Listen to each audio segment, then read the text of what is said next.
Assalamualaikum warahmatullahi wabarakatuh.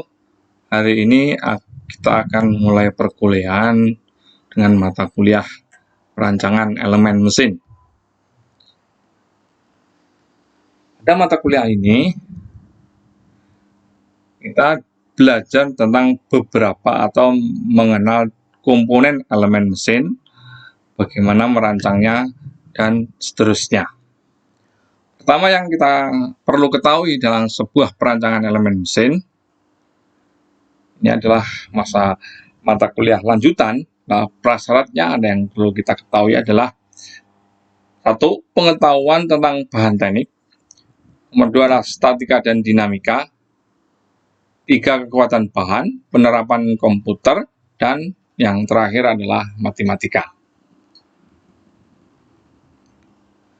Tujuan umum dari perancangan elemen mesin ini adalah mempelajari proses perancangan elemen mesin dengan menggunakan salah satu standar perancangan yang ada, yaitu JIS, Japan International Standard. Menentukan dimensi dan jenis bahan yang digunakan dari elemen mesin yang direncanakan. Selanjutnya, mengintegrasikan proses perencanaan dalam bentuk software aplikasi.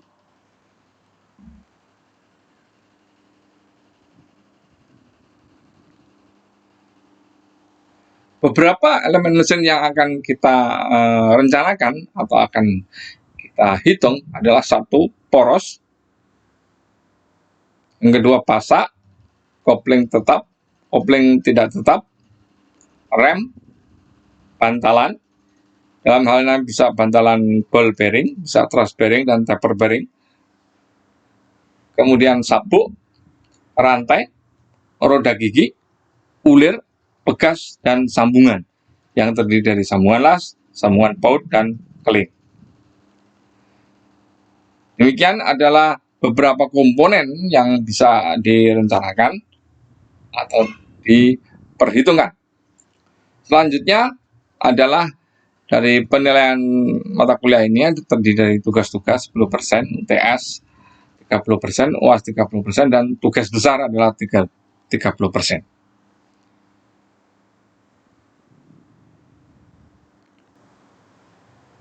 Sebagai contoh adalah pada materi 1, poros dan pasak. Kemudian diberikan penjelasan dulu sebelum merancang elemen mesin tersebut, yaitu poros merupakan bagian yang sangat penting dari sebuah konstruksi mesin, bangunan mesin. Fungsi poros adalah meneruskan tenaga ke poros yang lain, meneruskan putaran ke poros yang lain. Macam-macam poros ada 3. Poros transmisi, poros yang menerima beban lentur, beban puntir, atau keduanya. Daya diteruskan melalui kopling, roda gigi, kuli sabuk, atau sprocket rantai. Poros spindle, beban yang utamanya adalah beban puntiran. Contohnya adalah poros yang ada pada mesin bubut. Serat beban yang digunakan harus mempunyai deformasi yang kecil.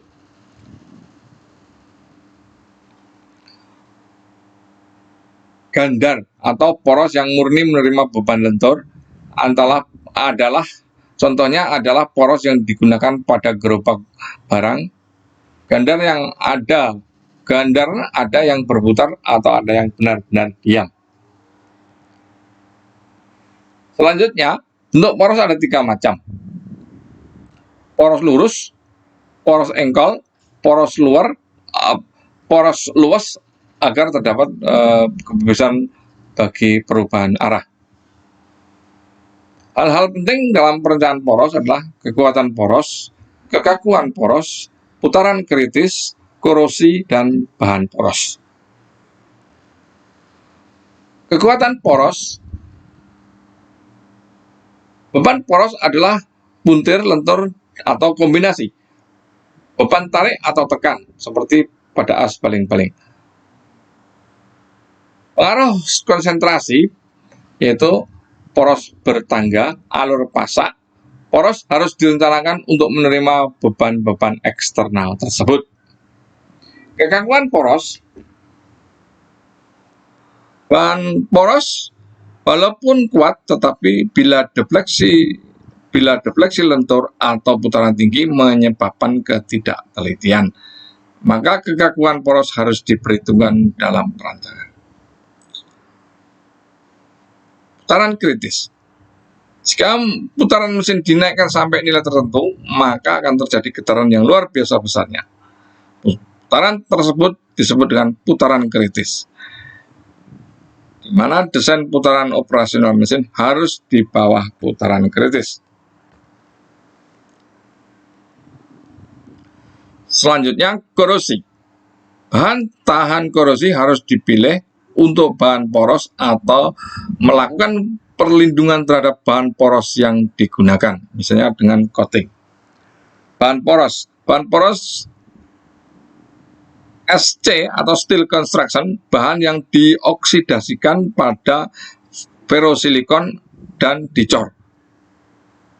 Kadar karbonnya terjamin.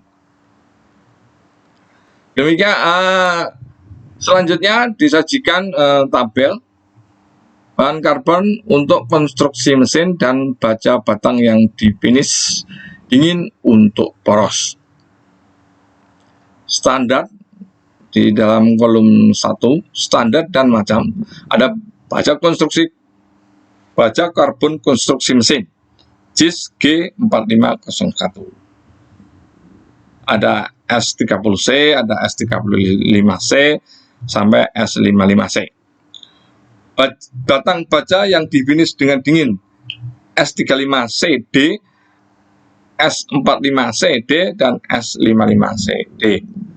Perlakuan panas, ada perlakuan atau treatment penormalan dari mulai SC30C sampai dengan S55C. Kekuatan tarik dari S30C itu adalah 45 kg per milimeter persegi sampai dengan 66 kg per meter persegi. Sedang untuk S35CD itu kekuatan tariknya meningkat atau bertambah besar menjadi 53 kg per milimeter persegi. Keterangan. Untuk yang S35CD ditarik dingin, digerinda, dibubut, ataupun digabungkan dengan hal-hal tersebut.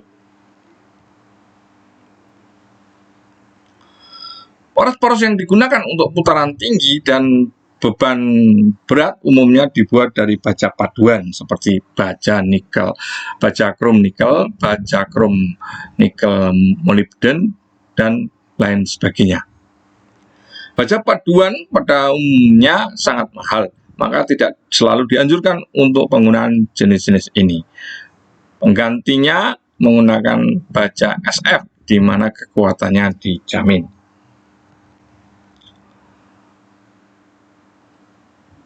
Ini adalah tabel baja paduan untuk poros. Baja krom nikel JIS G4102. Namanya SNC2 sampai SNC3, SNC21, dan SNC22. Perlakuan panasnya adalah pengerasan hanya pada kulitnya saja. Kekuatannya antara 80 kg meter persegi sampai dengan 100 kg meter persegi. Untuk baja krom nikel molybden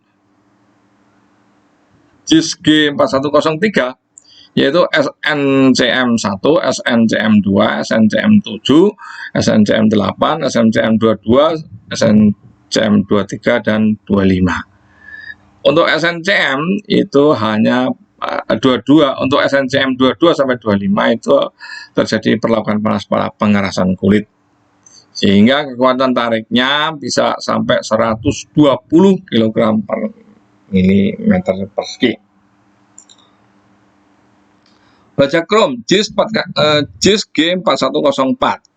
Jadi SCR krom 3, krom 4, krom 5, krom 21, dan 22. Untuk 20 ke atas biasanya ada pengerasan kulit. Akan tetapi untuk baja krom ini meskipun terjadi pengerasan pada kulit tidak membuat nilai kekuatan tariknya lebih tinggi dari baja krom biasa. Baja krom biasa itu nilainya sudah 90, baja krom dengan SCR5 itu bisa nilainya 100 kg per milimeter persegi. Sedang untuk baja krom molybden atau SCM2 sampai dengan SCM23 bisa dilihat di tabel, itu harganya juga di atas 80 sampai dengan 100. Ini juga untuk kelas-kelasnya juga, untuk perlakuan panasnya, untuk pemakaian untuk bahan poros ya, dan juga bahan gandar yang digunakan pada poros pengikut. Ya. Ada perlakuan panasnya penormalan celup dingin, ada dengan pelunakan, ada juga dengan pelunakan pada bagian tertentu. Umumnya baja diklasifikasikan berdasarkan kandungan karbonnya. Nah, ini penting, yaitu berdasarkan klasifikasi umum dari baja. Baja lunak itu kadar karbonnya adalah 0,15% ya, dalam persen. Kemudian baja liat itu 0,2 sampai 0,3. Baja agak keras 0,3 sampai 0,5. Baja keras adalah 0,5 sampai 0,8. Baja sangat keras adalah 0,8 sampai dengan 1,2. Jadi semakin besar kadar karbonnya, kategorinya menjadi baja sangat keras ya. Jadi kalau kadar karbonnya kecil, itu dikategorikan baja lunak. Ini adalah standar lanjutan untuk konstruksi masing-masing aplikasi untuk konstruksi mesin, untuk tempa, untuk nikel krom, kemudian krom dan molybden krom. Ya. Ada standar dengan menggunakan American Standard dan dengan menggunakan DIN atau German Standard. Bisa dilihat pada tabel. Selanjutnya, pada perancangan poros dengan beban puntir murni. Nah, ini diberikan flowchart-nya, apa yang mesti disampaikan, apa yang mesti direncanakan terlebih dahulu. Yaitu pertama adalah daya yang ditransmisikan, faktor koreksi, kemudian daya rencana. Jadi daya yang ditransmisikan dengan daya rencana berbeda. Kemudian momen puntir kalau jika ada terjadi, kemudian bahan poros. Kemudian setelah itu dihitung apakah poros bertangga atau beralur pasak. Faktor keamanannya berapa, safety faktornya. Tegangan geser yang jika diperlukan atau diizinkan. Demikian pengantar dari perancangan elemen mesin. Jika ada pertanyaan silakan. Cukup sekian perkuliahan pengantar pada pagi hari ini. Assalamualaikum warahmatullahi wabarakatuh.